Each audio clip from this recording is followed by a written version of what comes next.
I am Masimumo from Nairobi. We welcome our viewers from Nairobi, Kenya and around the world in our today's program, The Link. This program takes a global and exclusive look on evocative issues affecting the public in sports, politics, arts, and science and technology. Welcome. But first, let us look at major stories making the headline.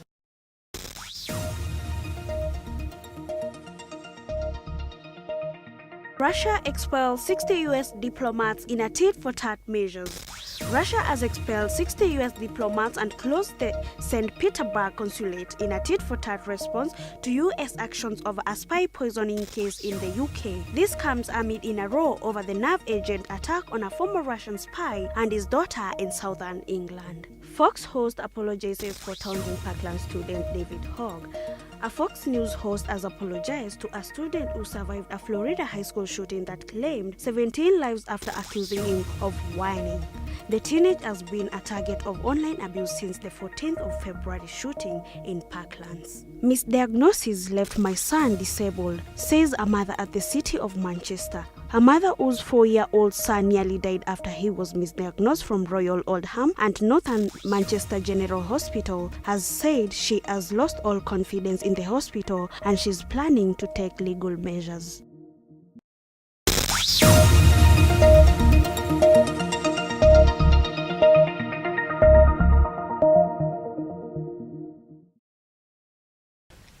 On this episode today, we are going to focus on falls in hospitals and misdiagnosis, like the case of the 4-year-old boy who has been left disabled in the city of Manchester. And here in Kenya, we remember the story of Kenyatta National Hospital, where a man was taken to theatre for brain surgery, only to realize that it was the wrong patient. I can see Kagwanja Kevin on Twitter and he's saying, that was really bad. I don't think that is something to joke with. That is a human being you are dealing with, not an animal. Hashtag our lives matter. And now our correspondent, Linda Ngari, tells us more on our today's story. The disease is carried by the source of life, water, and it can lead to deaths in 3 to 4 hours. Cholera has recently been a threat to Kenya following the heavy rains that have been experienced. Water sources were contaminated, prompting the spread of cholera that hit different parts of Kenya. Contaminated water and dirty environment are the main causes of cholera. Meet Abraham Rogato, a communication student in Daystar University who suffered from cholera. So I got cholera after consuming food from school cafeteria. Well, I didn't know about the symptoms until I got worse. The first night was kind of crazy. I thought it was just normal diarrhea. And then it got worse over the night, and then I started cramping. So I was reluctant to go check the dispensary. But after it got worse, I decided I had to go. There was a lot of vomiting involved, stomach aches, and leg cramp, muscle cramping. So I wasn't sure what it was at first until I got dehydrated to a point where I fainted. Next thing I know, I was taken to the dispensary. They dehydrated me, some fluid, and then waiting for results. Of course, I had a stool test. And then once they found out it was cholera, although I wasn't sure yet, but then there were other cases in school at the same time. So we were waiting for confirmation from one of the guys on that hospital. So once they got confirmation, I was rushed to hospital. The first time was the toughest one, but then after medication and a few injections, I felt better the next day. The disease can be gotten from anywhere. It is a waterborne disease and only hygiene can prevent it better. Cholera makes your body to dehydrate, and because of that, your body becomes weak. Ian is one of the people who was misdiagnosed of cholera, and he later found out it was food poisoning. And that I found out after 3 days where I took the medicines and they never responded to the disease that I was diagnosed in hospital.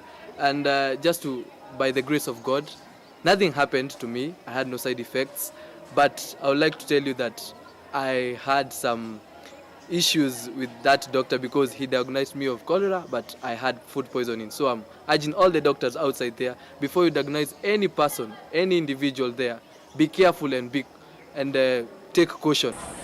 According to the Ministry of Health, the disease has spread to 15 counties since 2014 with a reported number of 81 deaths. This is a clear indication that the disease is deadly.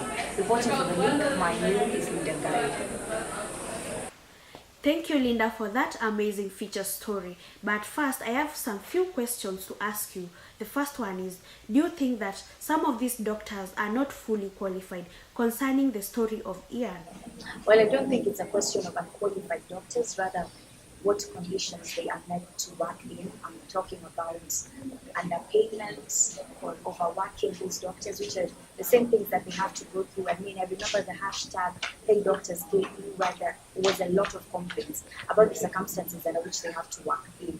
So I think it's just a matter of the government providing conducive environments. I mean, everyone needs that nudge to work in a good environment. You can see Joshua Ondeke on our Twitter handle is saying, it is so devastating to be treated for the wrong disease and also see someone suffer because of someone else's carelessness. And as for me, I think it is even more devastating to live with pain knowing that it was caused by someone's ignorance and arrogance. Ron Zhao, a medical student at the University of Nairobi, is now joining me live from the school. We all know the story of Ebola, the way it has hit many cities, and recently it has hit the Democratic Republic of Congo, and also the story of chikungunya, which recently hit the coastal regions of Kenya. Kindly, can you just give us a slight overview of what causes the two diseases? Thank you, Mercy. I think I'll start with chikungunya. So chikungunya is a vector-borne disease found in mainly tropical areas, and it's spread by some mosquitoes. Yeah, that's what that's a basic understanding of the disease. And Ebola is a viral disease, which I'm not sure of the cause, but it's actually one of the most contagious diseases, and you find that it kills so many people in such a short period of time. These two diseases took long before they were eradicated. Does that mean that medical practitioners find it hard to deal with deadly diseases?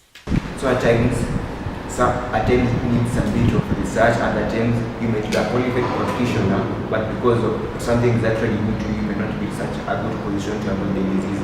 But with the time of research and study, you can be able to find a way to research some of these rare diseases. Are medical practitioners open to knowledge? And by this, I mean that do they interact with other doctors from different countries and continents to add knowledge and experience? I'd say partly yes and no, because at times it depends on the person. Some people are just invested in what they want to do and they don't want much interaction with others. But I can say there's actually some grouping from some of them. Like recently we've had an exchange between some doctors from Kenya and Cuba, where some doctors from Kenya actually went to Cuba to get some more research on some of these diseases. So I'd actually say it, yes, there's goodwill and there's some are willing to learn more. This is not among all the doctors, but some of them are actually willing to learn more.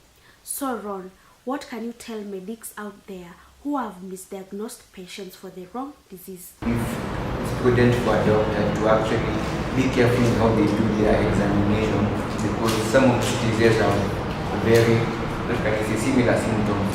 So you should actually be careful when you treat a disease, and before making a big decision whatsoever, actually you should actually do the best on your part to make sure it's something that you actually know of, and in a position that you're not know of something, there's always the opportunity to come to interact with your fellow doctors and to get some more knowledge on what the disease is. John Batari, a communications student at Daystar University, now joins us live. And can you slightly give us an overview of what Ebola and chikungunya is? Everyone knows is you have bleeding from the ears, from all openings, and it can lead to dehydration. The major loss of blood can even lead to death, and the fact that it's really contagious is really a point of concern. When it comes to chikungunya, I think it's a disease being spread by mosquitoes at that time at the coast. These two diseases took long before they were eradicated, Joanne. Does that mean that medical practitioners find it hard to deal with deadly diseases? Which was like an outbreak, and it's very contagious. I think it becomes difficult for medical practitioners maybe to try and contain it, because I think sometimes as individuals we are not really keen on going immediately to hospital when you feel unwell or anything. So maybe you try make some remedies at home. So you'll find by that before someone decides, let me go to hospital, it's already, the disease has already progressed to extremity. And maybe that's when you realize it did not just start with this one person, it started with many people. These two diseases took long before they were eradicated, Joanne. Does that mean that medical practitioners find it hard to deal with deadly diseases? Ebola, which was like an outbreak, and it's very contagious. I think it becomes difficult for medical practitioners maybe to try and contain it, because I think sometimes as individuals, we are not really keen on going immediately to hospital when you feel unwell or anything. So maybe you try make some remedies at home. So you'll find by that before someone decides, let me go to hospital, it's already, the disease has already progressed to extremity. And maybe that's when you realize it did not just start with this one person, it started with many people. Are medical practitioners open to knowledge?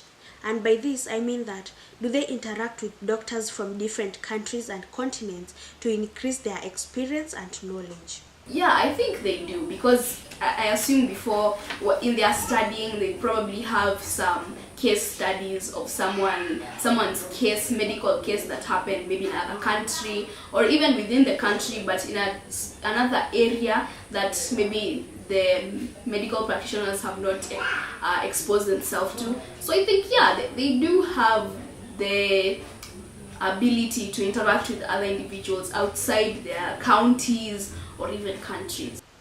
What can you tell medics out there who sometimes treat patients for the wrong diseases? You can get confused as a medical practitioner, I believe, because some diseases might have similar symptoms and signs, so it will be tricky for someone to find the correct diagnosis. But at the same time, this should not be an excuse, because I believe it's happening more often than not. I think they just need to go out of their way to try and find out what really is happening with this individual. The whole point should be to try and preserve life, and any errors really, even in that, especially in that field, should not be happening as much as it's happening in Kenya. So I think for them, either they need to come up with new training, or we need as a country to invest in more technology that can help when you're diagnosing a patient. You have something that, if it's not 100%, it's a percentage that is still within reason and will not cause lasting damage to a patient. Dr. Cliff Juma from Clinics Hospital joins us live now. Welcome, doctor. Since most people know about Ebola, kindly give us a slight overview of chikungunya. Viral infection transmitted by mosquitoes, which happens to bite during the daytime. It more or less presents like malaria, with severe joint pains, headache, vomiting, severe headache, joint pains, muscle weakness, vomiting, and sometimes people may present with diarrhea, which in turn also causes a depletion of the body water. That to mean that patient will present with a hypotension, and that can cause dehydration all of a sudden and lead to sudden death also as well. These two diseases took long before they were eradicated. Does that mean that medics find it hard to deal with some of these deadly diseases? What matters most is identification of them. If you identify one case, you have to quarantine the patient, or you have to move the patient out of contact with other people, especially in the case of Ebola, because it's a contagious disease that is passed by someone getting into contact with the affected person. So usually it's a work of medical professional comprising of epidemiologists, public health official, to try and contain the disease before it spreads wide. Are medical practitioners open to knowledge? And by this, I mean, do they interact with doctors from different countries to increase their knowledge and experience? Most of the time we do that by CMEs, continued medical education. Either you can do by reading journals, medical journals, you can do them by video Skyping. Nowadays we have the video Skyping. You can talk to a doctor in Germany or in the UK via video calls and discuss a certain condition. You can read from online medical journals and medical websites. And finally, what can you tell medics out there who sometimes treat patients for the wrong disease and the patient has to live with the pain of being misdiagnosed? The most important thing first, we have to manage any pain that patient comes with, because that is what brings them to the hospital or to the health practitioner in the first place. From our SMS line, I can see Irene saying, I agree with Ron. We medics do make mistakes and it's never our will to hurt anyone. I want to say sorry to Mary Ngeve because I gave her the wrong medication and she thought it was intentional. We all make mistakes, and as they say, a mistake done once is not a mistake, not until it is repeated. As you have heard from the medics themselves, it is never their intentions to hurt anyone, and if it has happened to you, we are really sorry for what happened. This is the link. Till next time, I am Masimomo.